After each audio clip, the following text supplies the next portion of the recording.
பேரு ரவீனா. வட்டார வழக்கு படத்துல நான் லீடா பண்ணியிருக்கேன். இந்த படம் ஃபர்ஸ்ட் டைரக்டர் சொன்ன மாதிரி தான், சந்தோஷம் சொன்ன மாதிரி தான். கதை ரொம்ப நல்லா இருந்துச்சு. எனக்குன்னு ஒரு கேரக்டர் ரொம்ப அழகா இருந்தது. அண்ட் படம் பார்க்கும்போது ஆக்சுவலி எனக்கே ஞாபகம் வருது, எனக்கும் இவருக்கு ஒரு காம்பினேஷன் டயலாக் கூட கிடையாது. ஆனா எங்க லவ் ட்ராக் அவ்வளோ அழகா இருக்கும். அண்ட் மற்றபடி இந்த கதை வந்து ரொம்ப ஸ்ட்ராங்கான கதை. அண்ட் இந்த ஊர்ல தான், மதுரையில் தான் ஷூட் பண்ணுவோம். எனக்கு ரொம்ப பிடிச்சி நான் ஒரு கொஞ்ச நாள் கஷ்டமா இருந்துச்சு. அதுக்கப்புறம் ரொம்ப என்ஜாய் பண்ணி ஒர்க் பண்ண ஒரு படம். ஸோ எல்லாரும் தியேட்டர்ஸ்க்கு வரணும், சப்போர்ட் பண்ணணும். ஒரு சின்ன படம் வந்து ஆடியன்ஸ் இல்லை மீடியாவோட சப்போர்ட் இருந்தால் மட்டும்தான் அது எல்லாருக்கும் ரீச் ஆகும். மீடியா சப்போர்ட் இல்லைன்னா சத்தியமா முடியாது. ஸோ இவர் ரொம்ப கஷ்டப்பட்டு பண்ணியிருக்காரு. மற்ற சங்கர் சாரோட சப்போர்ட் இல்லை, ஹீரோ மற்ற காஸ்ட் எல்லாருமே ரொம்ப சப்போர்ட் பண்ணியிருக்காங்க. அது கதைக்காக மட்டும்தான் அண்ட் இவருக்காகவும் மட்டும்தான். ஸோ லிட்டரலி அவர் சொத்து எல்லாமே வித்துட்டு இங்கே உட்காந்துட்டு இருக்காரு. அது நிறைய பேருக்கு தெரியுமா தெரியாது. பட் அதனால நீங்க படம் பாருங்கன்னு சொல்லலை, தியேட்டருக்கு வந்து பார்த்து என்ஜாய் பண்ற அளவுக்கு வர்த்தான ஒரு படம்.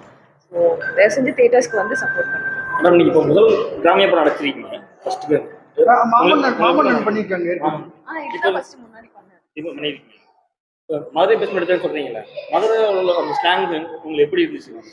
மதுரை ஸ்லாங் எனக்கு கஷ்டமா தான் இருந்தது. டைரக்டர் தான் சொன்னாங்க. எனக்கு நிறைய வேர்ட்ஸ் அப்போ கூட அர்த்தம் புரியல.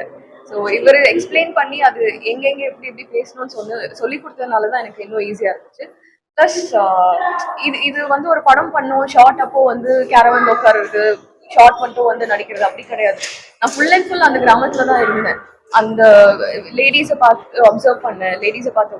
அண்ட் பசங்கள்ல இருந்து எல்லாருக்கும் ஒரு பாடி லாங்குவேஜ் இருக்கும். நான் வந்து சிட்டி பேஸ், நான் சென்னையில தான் பிறந்து வளர்ந்தேன்.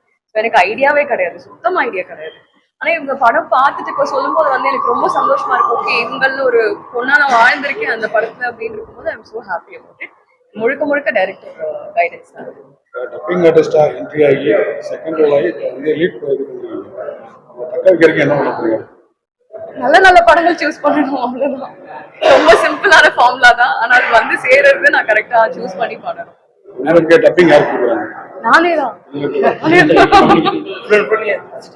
சிட்டி பேஸ்ல வளர்ந்த படம். இப்போ மதுரை பத்தினா நம்ம கிராமம்னா டோட்டலா டிஃபரெண்டா இருக்கும். காஸ்டியூம்ஸ்ல இருந்து எல்லாமே இது எப்படி நீங்க வந்து டாலரேட் பண்ணீங்க? காஸ்டியூம்ஸ் மட்டும் இல்ல, ஒரு பொட்டு வைக்கிறதுல இருந்து ஒரு தலை சீவரதுல இருந்து அவங்க நடக்கிறதுல இருந்து எல்லாமே வேற மாதிரி தான் இருக்கும்.